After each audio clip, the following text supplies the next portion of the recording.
I'm seeing what looks like the aftermath of a war zone. I mean, the imagery all around me is much more similar to what we're used to seeing come out of places like Aleppo and Syria. So the Constitution was written in a way to keep the prime minister from becoming too powerful, but in the process, it's generated a lot of gridlock. There's still a large portion of the Italian electorate that's still undecided.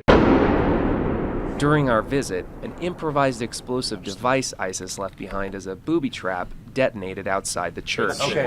We are in danger, please. Okay, all right. Okay, so we were just told we have to get out of here because there are a lot of explosions happening, so it's time to go. Let's Yeah, go. we have to go, yeah. Okay. In the Renaissance, it was merchants who flocked to the Rialto Bridge, but today, it's tourists. A lot of them. In fact, there are so many that a lot of Venetians say they're just too many, and they're leaving as a result. There are almost 3,000 of these drinking fountains like this all over Rome, and there's a trick to getting a good drink.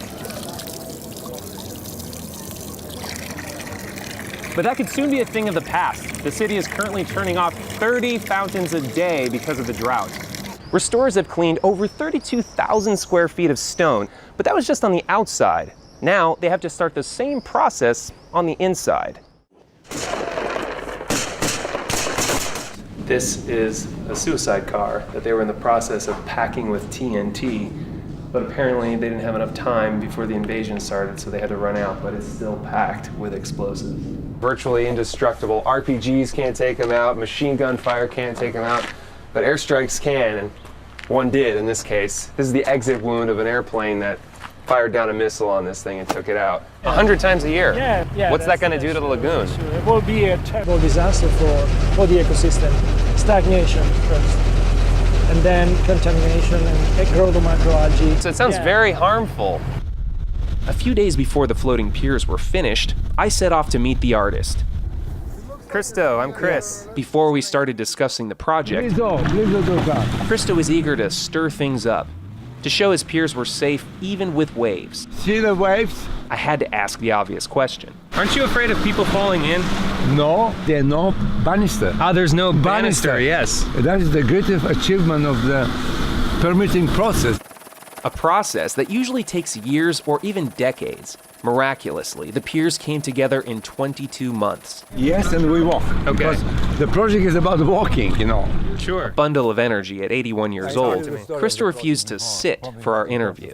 Like his previous monumental works, the floating piers are temporary. They will be open only 16 days and then dismantled, the materials recycled.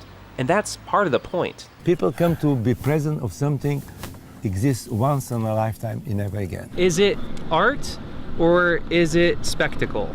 No, it's the physical art, first thing. You should also put in mind all our project, their unique image. From the concept to today is the work of art. You know, to put together enormous intelligence of people, engineers, to discover myself how the project will look is incredible joy. Does it ever make you sad to see the project taken down? I mean, have you... No. You like to move on? Move on. Like our life. A life spent creating art that is fleeting, meant to be savored in the moment. For the PBS NewsHour, I'm Christopher Livesay.